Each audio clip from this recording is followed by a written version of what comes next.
Okay, so welcome to Rapid Reviews. This is a series of short videos that I make whenever I feel like it, where I just review a game basically. Today we're going to be talking about Control, okay?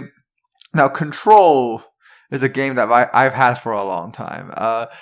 I've tried to play it as my first Let's Play once, but I decided against it because there's just it's way too much reading in this game. It kind of does the Resident Evil thing where you pick up notes and you have to read them to know what's going on, and that's not really fun in a let's play context. You know what I mean? I'm gonna be stopping a lot and reading stuff, and that's not what video games are about. I mean, unless it's a visual novel or something. You know what I'm saying? In an action game like Control, though, like I should be seeing action, and that's not what always happens in this game. That's not necessarily a bad thing though, because we're not doing Devil May Cry here. We're not doing like Dark Souls, where it's just non-stop balls to the wall. You have to be careful every second of your playthrough, or else you're gonna get instantaneously destroyed. That's not what Control is about either. It's kind of like a middle ground between a story-based cinematic game and like this hardcore like action game. You know, it's pretty chill. It's very accessible to casual players, if you ask me. Of course, there are moments where enemies will suddenly show up off screen and start attacking you, and you wouldn't be able to see them because of the camera angles. But that's not. I don't think that's intentional.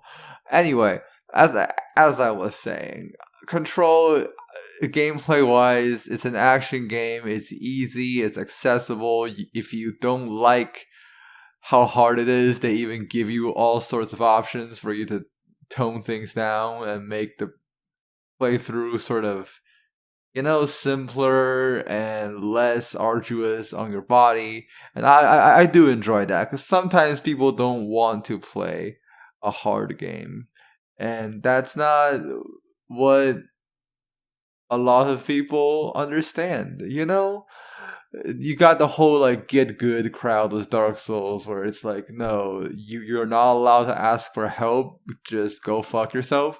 But I'm glad this game acknowledges that that's not necessarily the way to go, right? Honestly, the gameplay of Control is fine. There's a few things that I do have to complain about it, like how there's no dodge function at the beginning of the game, and you had to get the dodge later through a side quest. So sometimes there would just be moments where I have to stare down an enemy who's shooting at me, and I don't know what to do because there's no dodge and there's no cover around because it's just an empty blank hallway, and that's not great. But I get it. They want to do like a Metroid thing where they don't give you all your abilities at first, and you have to gradually get stronger. And there's a lot of side grades where you just gain more abilities instead of dealing more damage, and that's really cool. It's a nice sort of refreshing way of upgrading your character, so you still feel stronger, but you don't just get bigger numbers on your weapon, right? Anyway, what I really want to talk about is the sort of design and storytelling of Control, and how its aesthetics kind of fit into that. I'm pretty sure a lot of people have talked about this already, but the architecture of each level, each zone in Control is built based on like real life architecture techniques that they use in office buildings. So the whole thing just feels very realistic. You go into it and you just like, I straight up got like nostalgia from going into a level in Control, because I used to go to a lot of these government type buildings, these office type buildings that are all big and smooth and full of rocks that are cut to be square shaped and shit when I'm young. And now it's like I can totally see this building in real life. It's not inconceivable whatsoever, right? And I also like how there's these like signs in the building, like on the walls, on the ceilings. So if you're ever lost and you don't know where to go, you can just literally look at the signs and get around. Because of course there would be signs. This is a building that human beings constructed and lived inside of and worked inside of. So of course they put up signs, right? This isn't just some random like spot in the middle of the woods. Uh, and I like how they incorporated that into the game design to make it easier for you to find your way around. Because sometimes, a game would just put like a waypoint of where you're supposed to go, but that doesn't really help you because if there's a wall between you and the waypoint, you have no idea how to get around it. But in this game, they just put a bunch of signs. They tell you where to go. They tell you like what door leads to what place, and that's really cool to me. I wish more games did that. And so, I like how the environment of the game kind of works with its themes and narratives, and everything makes sense. You don't get random checkpoints scattered across the map like that exist for no reason. Like the checkpoints in this game have a whole story behind them and they're real important to the plot and shit. Just like in Dark Souls, how the bonfires are like symbolic or whatever, and that's cool. I like that. I enjoy it when gameplay mechanics are actually explained instead of just being a thing that exists for its own sake. What I don't like about Control story though is the fact that it just throws you into the thick of it. Like it doesn't give you any context. It opens with you entering a building and you're just talking to yourself like you're schizophrenic or some shit. And it doesn't explain what you're talking to. It doesn't explain what the building is. It doesn't explain what happened. They just introduce a bunch of concepts and it's like, would a flashback have killed you? Like I know it's not good to have an overabundance of flashbacks in your tutorial, like how they did it in Biomutant, where there's just a flashback like every fucking second, and you can't escape them, and they fucking destroy you. But I think Control would have been better if they started off the game like maybe 10 years ago or something. And it's like, oh, this is what happened to your brother, and that's why you need to find him, instead of just dropping you in and explaining nothing. I get that Control is going for like an SCP kind of like weird horror kind of vibe, but first of all, it's not like SCP at all. A lot of people compare Control to SCP, but that's not the case. Sure, they're both about scientists like studying weird shit and other realities and like magical powers or whatever, but SCP is about how the world is chaotic, and if you try to hold on to the status quo, it's kind of a fool's errand because there's a lot of shit going on at any given moment, and really if you try to just suppress all of them, if you try to pretend that they don't exist so you can live a normal life, you are the one who's the bad guy. Like you are on the wrong side of history if you try to do that, right? But in Control, it's more about just pretty much a mystery. Like they just throw a bunch of shit at you. It's pretty straightforward, honestly. The story of Control is pretty straightforward.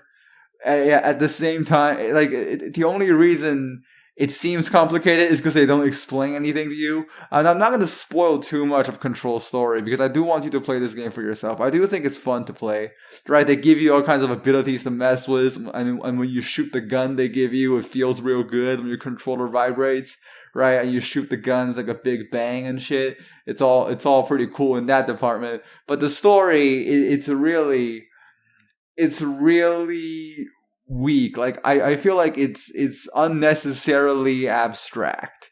You know, obviously abstract art is good. I mean, I like Male Wolf. I like Omega Mart, that kind of shit. I mean, I really do enjoy sort of surreal, like weird art. But for Control, they try to present this like sane, like like normal sounding narrative where everyone lives in the real world and thinks like real people. Yeah, at the same time, they do a bunch of weird fucking shit that's full of abstract imagery and it doesn't make any sense.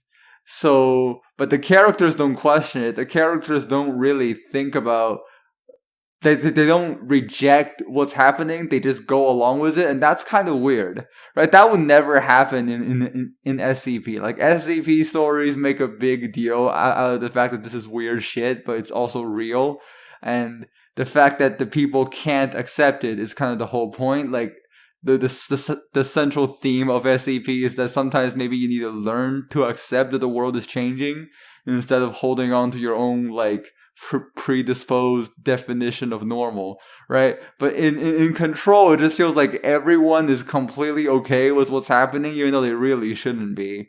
And that's a really weird vibe, if you know what I'm saying.